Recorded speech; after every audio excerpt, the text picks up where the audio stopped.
تدبر کے ذریعے، غور و فکر کے ذریعے انسان ایمان حاصل کرے، یہ ٹاپ کا ایمان ہے، یہ انٹلیکچوئلز کا ایمان ہے، یہ صدیقین کا ایمان ہے۔ دیکھیے، ہر شخص یہ جانتا ہے کہ اسلام دین توحید ہے۔ ایک لفظ میں اگر کہیں گے تو اسلام کا سب سے بڑا وصف، سب سے بڑی علامت توحید۔ مجھے اقبال نے کہا کہ توحید کی امانت سینوں میں ہے ہمارے، آسان نہیں مٹانا نام و نشاں ہمارا۔ آسمان اور زمین کی تخلیق میں اور دن اور رات کے الٹ پھیر میں نشانیاں ہیں ہوش مندوں کے لیے۔ ان کے ذریعے سے انسانی شعور کے اندر وہ معرفت رب اجاگر ہوگی۔ وہ پہلا مرحلہ اس نے طے کر لیا، وہ ڈورمنٹ معرفت اب ایکٹیویٹ ہو گئی۔ اب مزید فکر کا مرحلہ ہے جو اگلی آیت میں آیا ہے، الذین یذکرون اللہ قیاما وقعودا وعلی جنوبہم ویتفکرون فی خلق السماوات والارض ربنا ما خلقت ھذا باطلا سبحانک فقنا عذاب النار۔ یعنی تفکر جو ہے، ویتفکرون فی خلق السماوات والارض، وہ تفکر کرتے ہیں، غور و فکر کرتے ہیں آسمان اور زمین کی تخلیق میں، لیکن اس تفکر کے ساتھ لازماً ذکر، اور ذکر مدام، ذکر بھی وہ کہ جو مستقل ہو، ہر حالت میں ہو۔ الذین یذکرون اللہ قیاما وقعودا وعلی جنوبہم، وہ لوگ کہ جو اللہ کو یاد رکھتے ہیں، اللہ کا ذکر کرتے ہیں، کھڑے ہوئے بھی، بیٹھے ہوئے بھی، اور اپنے پہلوؤں کے بل یعنی لیٹے ہوئے بھی۔ اب ان تین کے سوا تو کوئی پوزیشن انسان کی نہیں ہے، اسی کا نام ہے دوام ذکر۔ اور اس کے ساتھ اگر وہ تفکر کرتے ہیں تو ان کا فکر اگلی منزل تک پہنچتا ہے۔ تو پہلی شے تھی فکر انسانی کی صحیح رخ پر مزید پیش قدمی اور پیش رفت، اور اس کے لیے لازم ہے ذکر و فکر کا امتزاج۔ دوسری چیز کو لیجئے عمل کی درستی۔ اس عمل کی درستی کے لیے اللہ تعالیٰ کے ساتھ ایک گہرے تعلق کی ضرورت ہے، اس لیے کہ صبر کی بحث میں یہ مضامین شاید آپ کے سامنے آ گئے ہوں کہ صبر، جہاں مصیبت پر صبر ہوتا ہے، تکلیف پر صبر ہوتا ہے، اللہ کے احکام پر جمنا یہ بھی صبر ہے، نفس کی خواہشات کی باغ کو تھام کر رکھنا، کھینچ کر رکھنا یہ بھی صبر ہے، اور استقامت، کسی شے پر قائم رہنا یہ بھی صبر ہے۔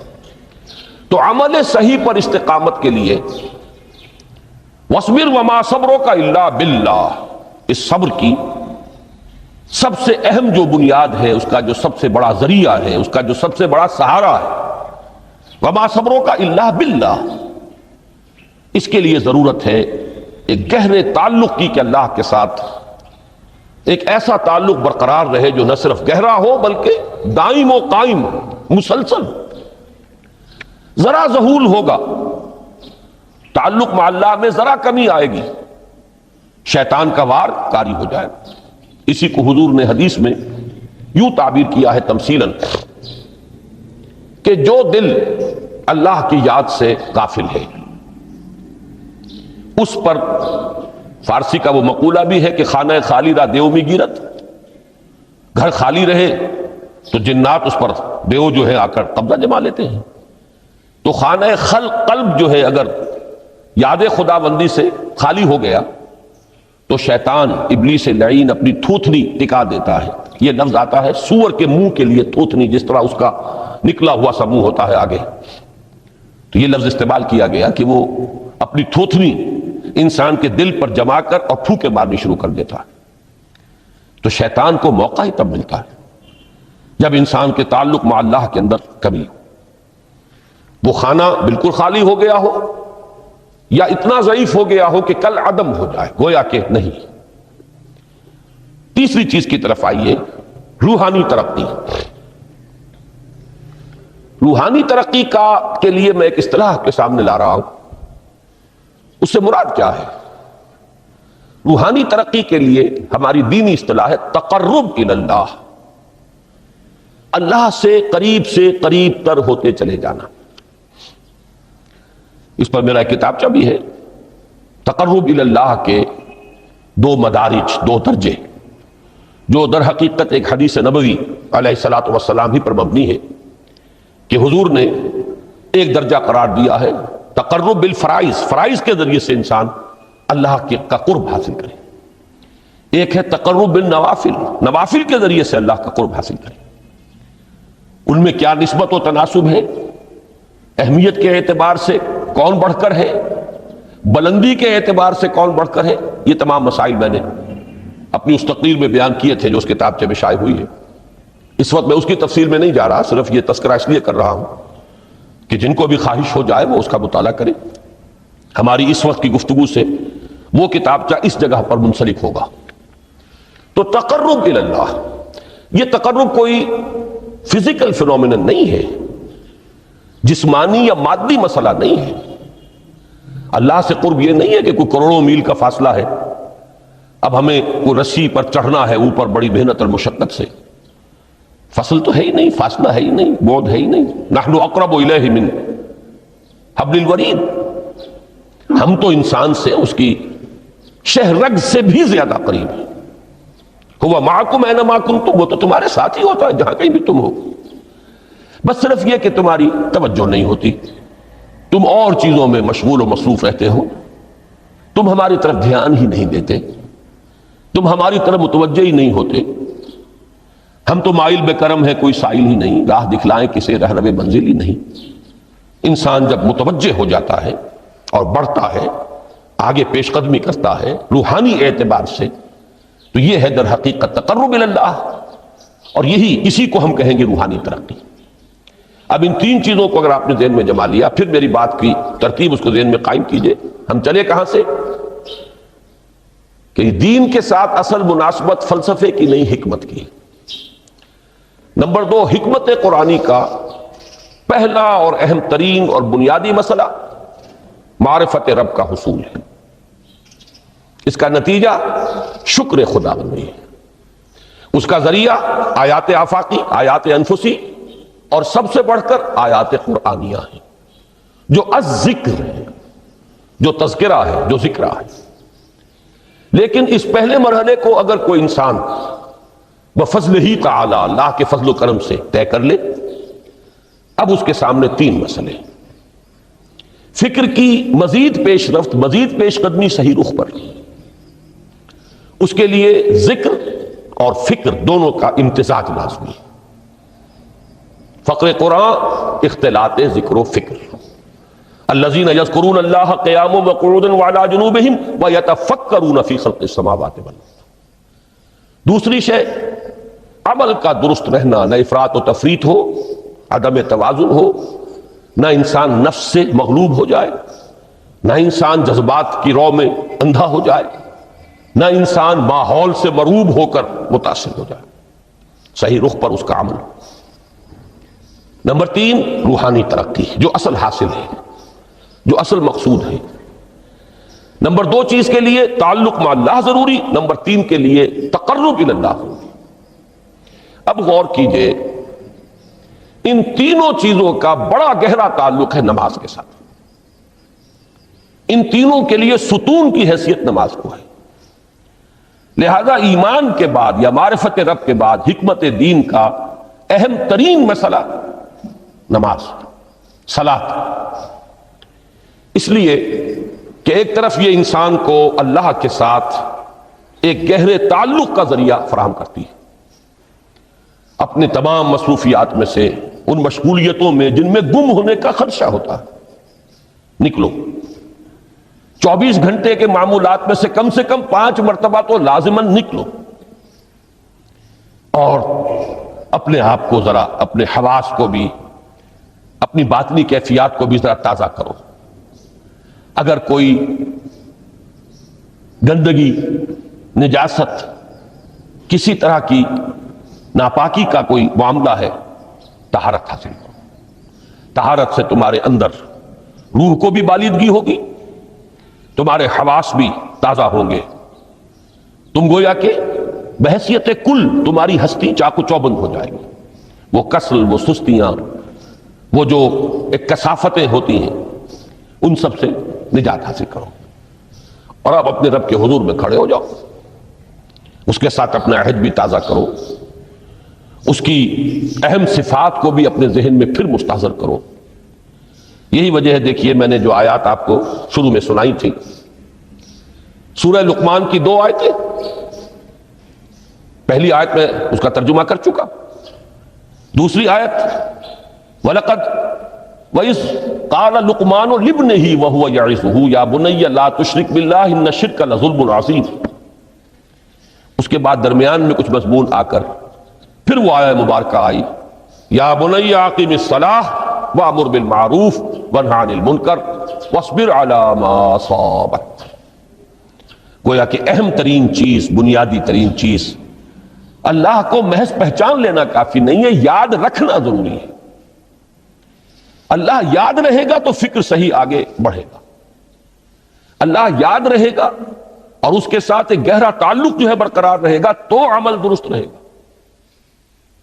بالکل یہی بات سورہ طٰہٰ میں جو پہلی وحی حضرت موسیٰ علیہ السلام پر ہوئی، اور پہلا مخاطبہ ہے، چونکہ حضرت موسیٰ کو یہ انبیاء کرام کے مقدس گروہ میں ایک امتیازی حیثیت حاصل ہے کہ ان سے براہ راست گفتگو ہوئی ہے، اگرچہ صرف ایک پردہ تھا، اوٹ من ورائے حجاب گفتگو ہوئی ہے، لیکن یہ کہ کوئی فرشتے کا درمیانی جو ہے وہ لنک نہیں تھا، براہ راست اللہ تعالیٰ نے حضرت موسیٰ علیہ السلام سے کلام فرمایا۔ کلم اللہ موسیٰ تکلیما، موسیٰ سے تو اللہ نے کلام فرمایا جیسے کہ کلام کیا جاتا ہے۔ تو پہلا مخاطبہ ہے، یہ پہلا مکالمہ ہے، پہلی وحی کہیے، اسی میں یہ الفاظ بھی موجود ہیں، اننی انا اللہ لا الہ الا انا فاعبدنی واقم الصلاۃ لذکری۔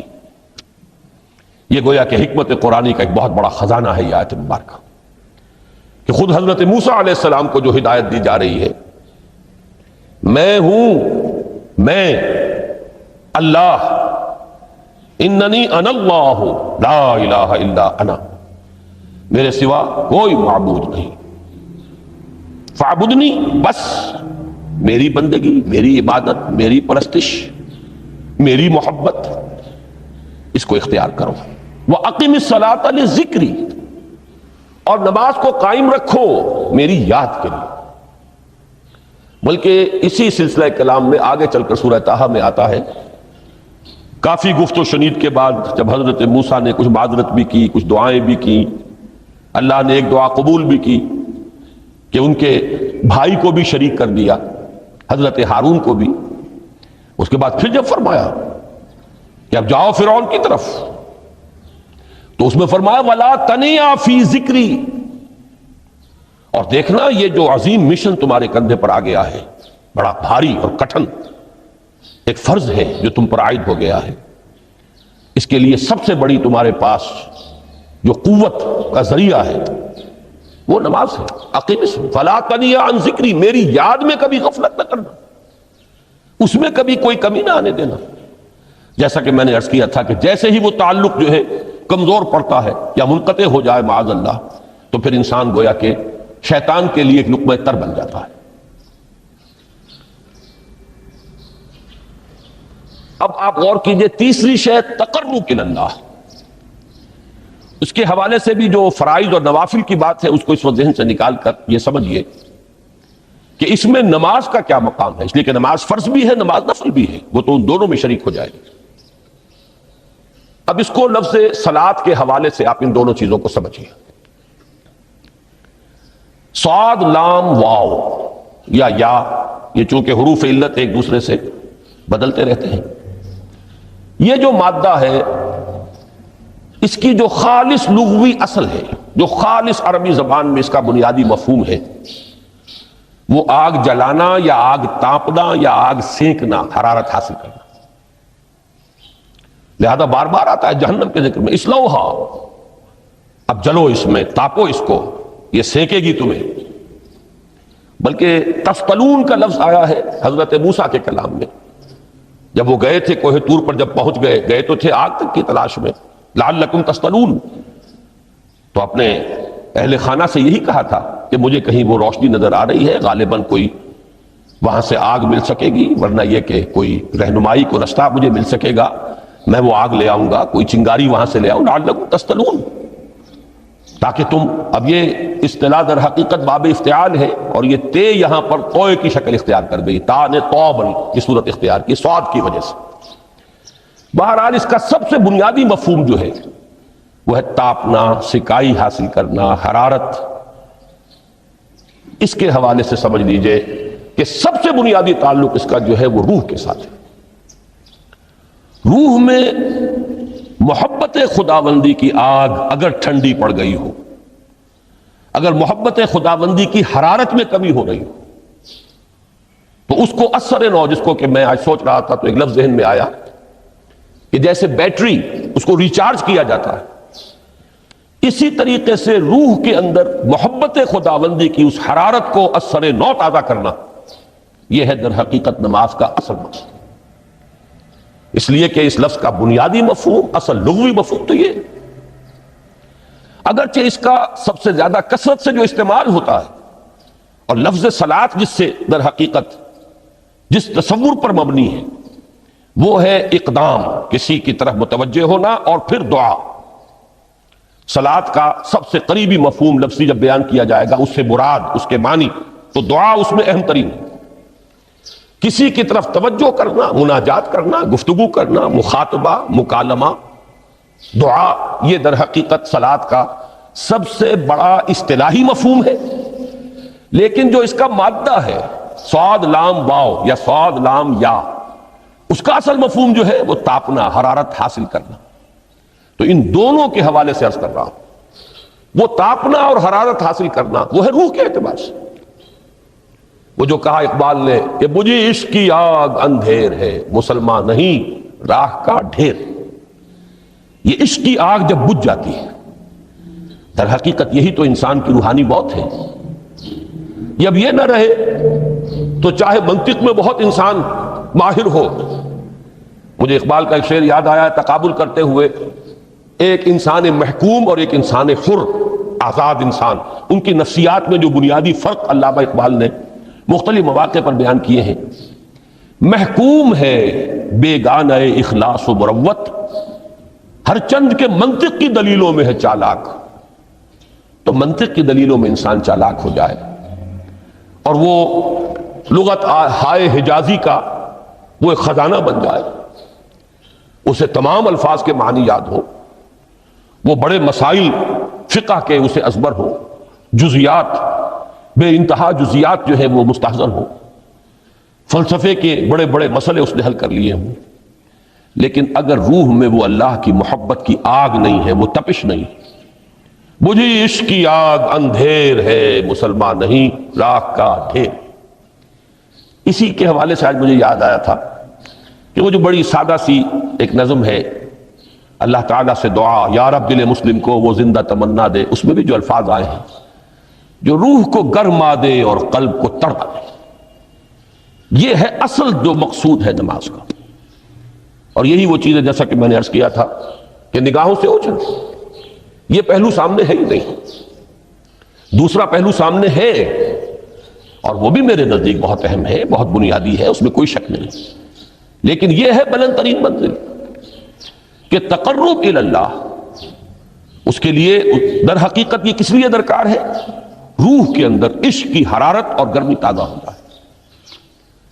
بسا اوقات یہ اندر دب جاتی ہے، جیسے انگارہ ہوتا ہے آگ کا، اس کے اوپر خاک اور راکھ آ جاتی ہے، اندر کچھ ہوتی ہے، آگ دبی ہوئی سمجھ، آگ بجھی ہوئی نہ جان، اس دبی ہوئی آگ کو پھر ایک شعلہ بنانا، پھر اس کے اندر ایک حیات تازہ پیدا کرنا، یہ ہے نماز کا اہم ترین اور بلند ترین مقصد۔ لیکن اس کے ساتھ ہی اس نماز میں ذکر ہونا، اس کا یہ ذکر ہے، اور ذکر کی جب میں فہرست بیان کیا کرتا ہوں بہت سے حضرات کے سامنے ہوگا کہ ذکر کا در حقیقت مفہوم ہے استحضار اللہ فی القلب۔ ہمارے ہاں غلطی سے جو ذرائع ذکر ہیں انہیں ذکر قرار دے دیا گیا ہے۔ نماز ذکر نہیں ہے، نماز ذکر کا ذریعہ ہے۔ اقیم الصلاۃ لذکری، نماز قائم کرو میرے ذکر کے لیے۔ یہ اللہ اللہ کہنا یا ادعیہ معصورہ جو حضور صلی اللہ علیہ وسلم کی مسنون دعائیں ہیں، انہیں اپنے تمام معمولات دنیاوی کے ساتھ ساتھ ان دعاؤں کو بھی انسان پڑھتا رہے، اللہ سے دعا کرتا رہے. یہ تمام ذرائع ذکر ہیں. سبحان اللہ الحمدللہ الحمدللہ، اس کا آپ ورد کیجئے، یہ بھی ذریعہ ذکر ہے. حقیقت میں ذکر ہے استحضار اللہ فی القلب، اللہ کو دل میں لے آنا، اللہ کو دل میں حاضر کر لینا. اصل میں تو ترجمہ ہوگا، لیکن حاضر جاننا، یہ کیفیت جو ہے انسان کو حاصل ہو جائے. اب اس کے حوالے سے ذرا بات سمجھیے کہ ایک تو میں عرض کر چکا ہوں مجسم ذکر تو قرآن ہے، لہذا ذکر کی فہرست جب آپ کریں گے ذرائع ذکر تو ان میں سب سے پہلے قرآن آئے گا، اس لیے کہ وہ ہماری حکمت کے پہلے مسئلے کو حل کر رہا ہے، بنیادی مسئلہ، اہم ترین مسئلہ. دوسرے نمبر پر ذکر جو ہے، اب اس کے لیے کچھ اصطلاحات جو میرے مختلف دروس میں شاید آپ کے سامنے بعد میں آئیں یا پہلی آ چکی ہوں، ان کے حوالے سے میری بات سمجھیے. ایک ذکر غیابی ہے، تھرڈ پرسن میں، صیغہ غائب میں اللہ کی یاد کرنا. اللہ اکبر اللہ اکبر اللہ اکبر. ابھی اللہ اکبر جو ہے یہ جملہ اسمیہ خبریہ ہے، ایک حقیقت کی تکرار آپ کر رہے ہیں، اللہ سب سے بڑا ہے، اللہ سب سے بڑا ہے. سبحان اللہ سبحان اللہ سبحان اللہ، یہ در حقیقت ذکر غیابی ہے کہ آپ اس میں مخاطب نہیں ہیں اللہ سے. ایک ذکر خطابی کہیں یا ذکر حضوری کہیں، جس میں مکالمہ ہوتا، جس میں گفتگو ہوتی ہے. تو نماز در حقیقت ذکر حضوری اور ذکر خطابی کی بلند ترین شکل. اس لیے میں نے عرض کیا تھا کہ نماز کے لفظ یا صلاۃ کے لفظ، یہ اصطلاحی معنی جو اکثر و بیشتر کیے جاتے ہیں وہ ہے دعا. اور دعا میں ہوتا کیا ہے؟ مکالمہ ہے، مخاطب اے اللہ، اے میرے رب، اے پروردگار. پھر یہ کہ اس میں اقدام اور کسی کی طرف متوجہ ہونا. یہی وجہ ہے کہ افتتاح صلاۃ، نماز کو شروع کرنے کے لیے، ایک تو وہ الفاظ جو قرآن مجید میں آئے ہیں، انی وجہت وجہی للذی فطر السماوات والارض حنیفا وما انا من المشرکین. یہ ہے توجہ کا ارتکاز، بشرطے کہ یہ صرف الفاظ ہی نہ نکل رہے ہوں، واقعتاً یہ تعبیر ہو اس وقت کی انسان کی نفسیاتی کیفیت کی، کہ شعوری طور پر وہ فیصلہ کرتا ہے کہ اب میں منقطع ہو رہا ہوں، ہر چہار طرف سے اپنی توجہ کو ہٹا کر، ہر مسئلے سے اپنے آپ کو خالی و ذہن کر کے، یعنی ظاہری اور باطنی دونوں اعتبار سے میں اپنی توجہ کا ارتکاز کر رہا ہوں اس ذات کی طرف جس نے آسمانوں اور زمین کو پیدا کیا، اور بالکل یکسو ہو کر رہا ہوں. انی وجہت وجہی للذی فطر السماوات والارض حنیفا وما انا من المشرکین. اور دوسری وہ جو دعا جس سے ہم افتتاح کرتے ہیں اپنی نماز کا، دیکھیں اس میں خطاب کا کس قدر اہتمام. وہاں سبحان اللہ نہیں ہے، سبحانک اللہم، پاک ہے تو اے رب ہمارے، وبحمدک وتبارک اسمک وتعالی جدک. آپ غور کر رہے ہیں، یہ ہے خاطب، براہ راست مخاطب ہونا ہو رہی ہے. تو سب سے پہلی بات تو یہ ہوئی کہ ذکر کی ایک شکل ہے ذکر غیابی، دوسری ذکر حضوری، اور ذکر حضوری یا ذکر خطابی کی بلند ترین منزل، بلند ترین اس کا ذریعہ نماز. اس کو ایک پہلو سے اور سمجھ لیجئے. سورہ فاتحہ جب پھر ہم پڑھتے ہیں، جسے الصلاۃ کہا گیا ہے، جو لب لباب ہے، خلاصہ ہے، اس میں پھر تدریجاً غیاب سے حضور کی طرف پیش قدمی ہوتی ہے. الحمدللہ رب العالمین الرحمن الرحیم مالک یوم الدین، یہ ذکر غیابی ہے، اس میں ابھی خطاب نہیں آیا. یہ وہی جملہ اسمیہ ہے، کل تعریف اس اللہ کے لیے ہے جو تمام جہانوں کا پروردگار ہے، مالک ہے، جو رحمان ہے، رحیم ہے، جزا و سزا کے دن کا مختار و مالک ہے. اب یہ غیاب سے حضور کی طرف، ایاک نعبد و ایاک نستعین اہدنا الصراط المستقیم، یہ ہے وہ. اب پہلے ایک معاہدہ ہے، ایک اقرار ہے، اعتراف ہے، وعدہ ہے، اور پھر دعا ہے، استدعا ہے. کہ حضور نے فرمایا، یقول اللہ تعالی، اللہ یہ فرماتا ہے، اسی لیے اس کو حدیث قدسی کہیں گے. قسمت الصلاۃ بینی و بین عبدی نصفین، میں نے نماز کو اپنے اور اپنے بندے کے مابین آدھا آدھا تقسیم کر دیا ہے. اب یہاں تک تو جملہ ہے اللہ کا، یہ ہے حدیث قدسی. اب آگے جو ہے نریشن اس کی جو ہے حضور صلی اللہ علیہ وسلم کی جانب سے ہے، یعنی خبر دے رہے ہیں اللہ کی طرف سے ہی. ویسے تو تمام احادیث ہی گویا کہ ہم سمجھتے ہیں انسپائرڈ تو اللہ کی طرف سے ہی ہے، لیکن یہ کہ جہاں صراحت ہو کہ اللہ کہتا ہے وہ حدیث قدسی. تو یقول اللہ تعالی قسمت الصلاۃ بینی و بین عبدی نصفین، یہاں تک تو حدیث قدسی ہے. اب دوسری عام حدیث ہے اذا قال العبد الحمد للہ رب العالمین یقول اللہ تعالی حمدنی عبدی. جب بندہ کہتا ہے الحمد للہ رب العالمین، پروردگار کہتا ہے میرے بندے نے میری حمد کی. جب بندہ کہتا ہے الرحمن الرحیم، پروردگار فرماتا ہے ثنا علی عبدی، میرے بندے نے میری ثنا کی، بڑی تعریف کی. جب بندہ کہتا ہے مالک یوم الدین، اللہ فرماتا ہے مجدنی عبدی، میرے بندے نے میری بڑی بزرگی بیان کی ہے، تمجید کی ہے. پھر جب بندہ کہتا ہے ایاک نعبد و ایاک نستعین، اللہ فرماتا ہے ھذا ما بینی و بین عبدی ولعبدی ما سأل، یہ ہے میرے اور میرے بندے کے درمیان. یہ تو معاہدہ ہے نا، معاہدے میں تو دو فریق جکڑے جاتے ہیں، بند جاتے ہیں. یہ میرے اور میرے بندے کے درمیان ہے، اور میرے بندے نے جو طلب کیا میں نے دیا، اس لیے کہ اس میں طلب بھی تو ہے. ایاک نستعین، تیری مدد چاہتے ہیں، یہ طلب ہے. اسی کی شرح ہے جو اب آخری 3 آیتیں ہیں. پروردگار ہم تیری مدد چاہتے ہیں، پروردگار ہم تیری ہی بندگی کرتے ہیں اور کریں گے، اور تیری ہی مدد چاہتے ہیں، چاہیں گے. اگر حال میں اس کا ترجمہ کریں گے زمانہ حال کے اعتبار سے، اس لیے کہ فعل مضارع میں تو دونوں موجود ہیں، شامل ہیں، تو یہ ایک اعتراف ہے، اظہار حال ہے. اللہ کرے کہ وہ واقعتاً صحیح اظہار حال ہو، ہم واقعی اللہ کی بندگی کرتے ہوئے یہ کہیں کہ ایاک نعبد. ورنہ اگر ہماری اصل صورتحال سے وہ مطابقت نہ رکھتا ہو تو پھر تو ایک طرح کا جھوٹ ہو جائے گا، غلط بیانی ہو جائے گی. ایاک نعبد، تیری ہی بندگی کرتے ہیں، اور مستقبل میں کیجئے، کریں گے، یہ ہے عہد. تیری ہی مدد چاہتے ہیں، تجھی سے مدد طلب کرتے ہیں، تجھی سے مدد چاہتے رہیں گے. اس کے لیے فرمایا وَلِعَبْدِ مَا سَأَلَ. اور پھر اس کے بعد وہ استدعا ہے اهدنا الصراط المستقیم صراط الذین انعمت علیہم غیر المغضوب علیہم ولا الضالین. اس حدیث میں اس کو ایک ہی جملے کو لیا گیا ہے، ایک ہی جملے کی حیثیت سے.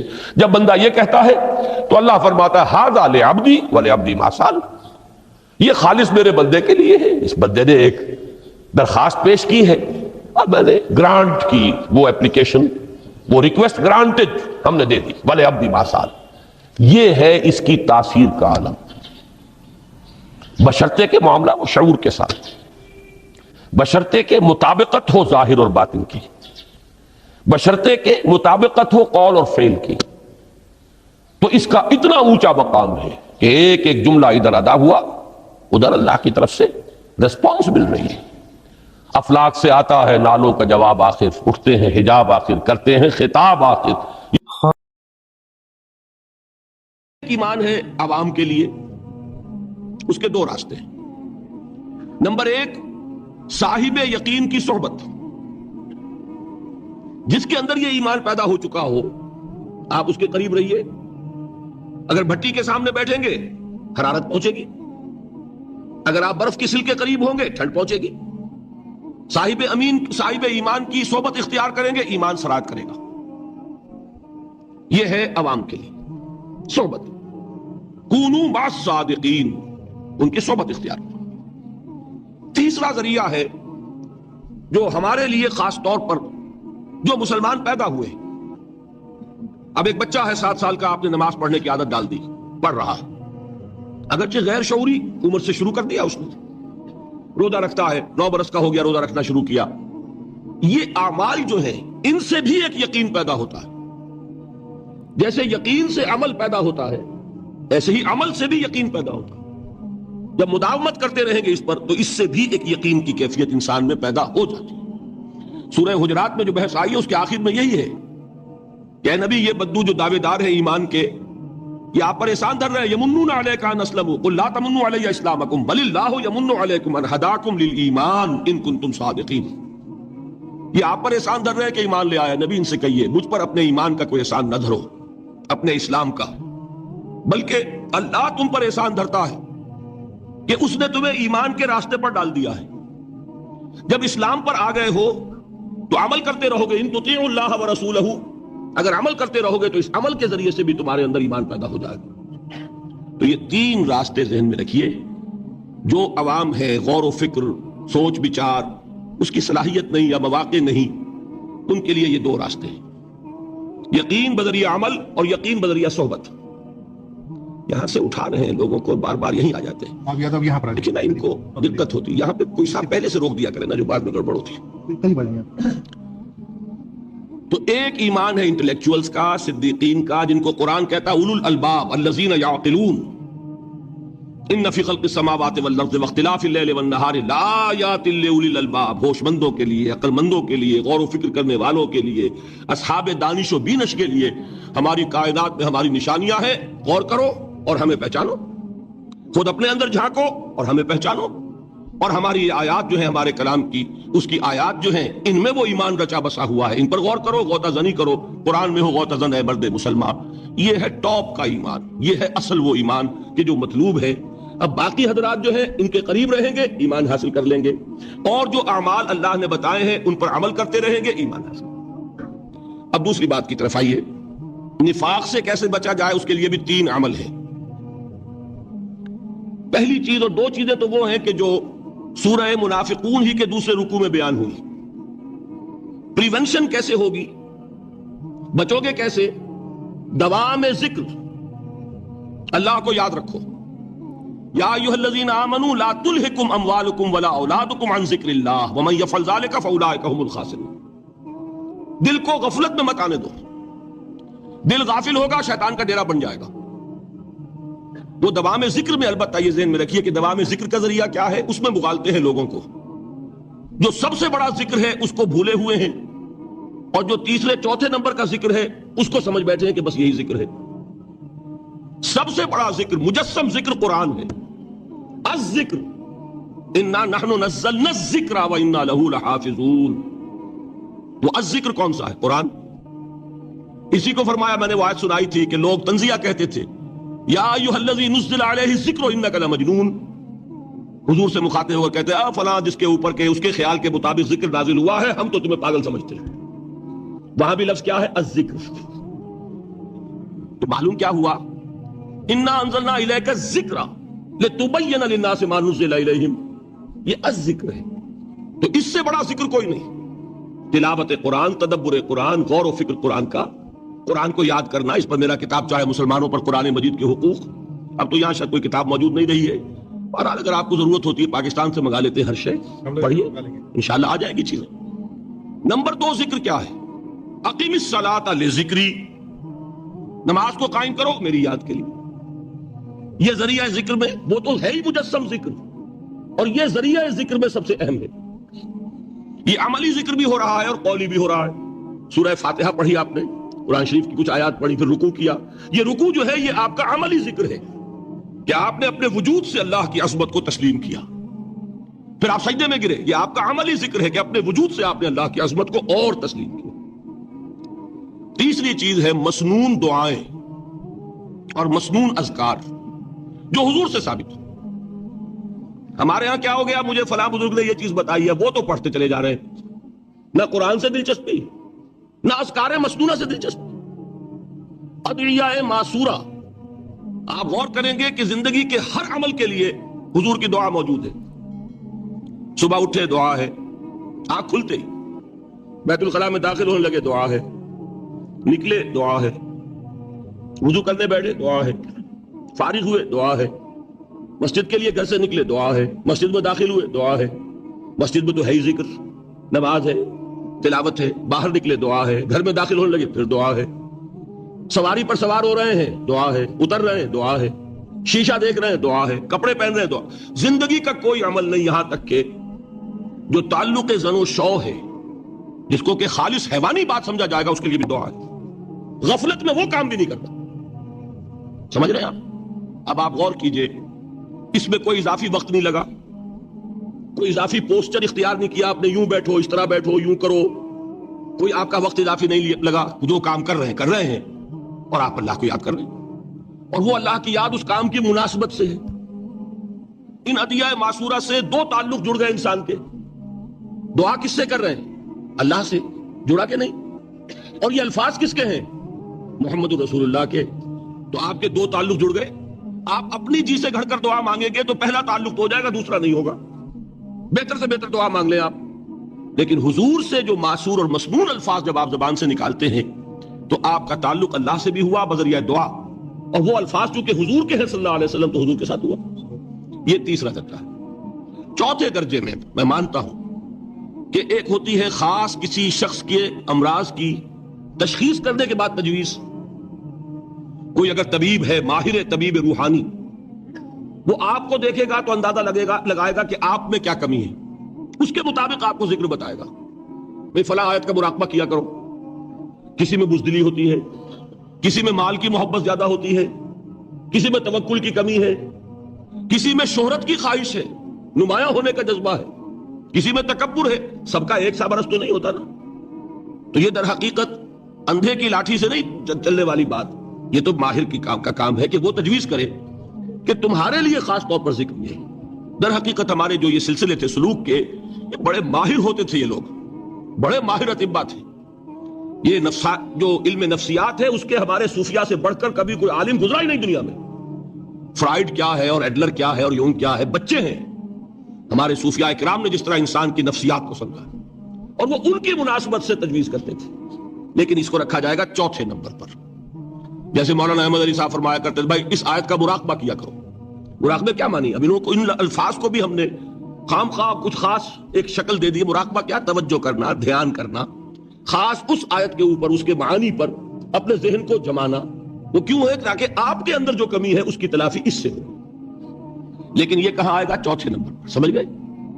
تو نفاق سے بچنے کا ذریعہ، پریونشن کیا ہے نفاق سے؟ دوام ذکر۔ نہ تمہیں تمہاری اولاد، نہ تمہارے اموال، نہ تمہاری تجارت، نہ کاروبار اللہ کے ذکر سے غافل نہ کر سکے۔ پنجابی میں کہتے ہیں کہ ہتھ کارول اور دل یارول۔ کام کر رہے ہیں آپ، لیکن یہ کہ دل اللہ کے ساتھ لگا ہوا ہے، زبان تر ہے اللہ کی یاد سے۔ جو قرآن یاد ہے، گاڑی میں آپ بیٹھے جا رہے ہیں، 2 گھنٹے آپ کو کار میں لگانے ہیں، قرآن شریف پڑھتے جائیے، اس سے بڑا ذکر ہی کوئی نہیں۔ یہ ہے پریونشن۔ اب اگر مرض ہو جائے تو کیا؟ اس کے لیے 2 چیزیں ضروری ہیں۔ ایک دیکھیے، عجیب ہے یہ، نفاق کا علاج انفاق سے، صرف ایک الف لگانا۔ انفاق کے معنی اور ہے، یہ بنا ہے کس سے؟ نفقت الدراہم، پیسے ختم ہو گئے، مک گئے، یا نفق الفرس، گھوڑا مر گیا۔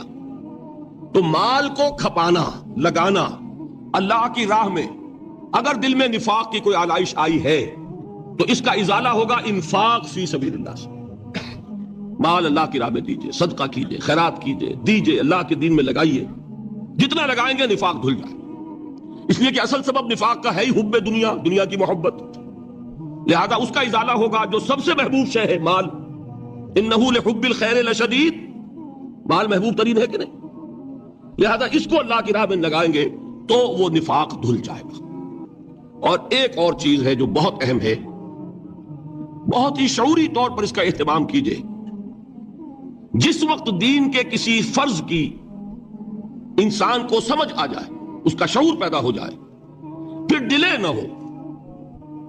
ذرا سا ڈیلے جو ہے اس پر عمل کرنے میں، یہ در حقیقت نفاق کو جڑ پکڑنے کا موقع دینا ہے۔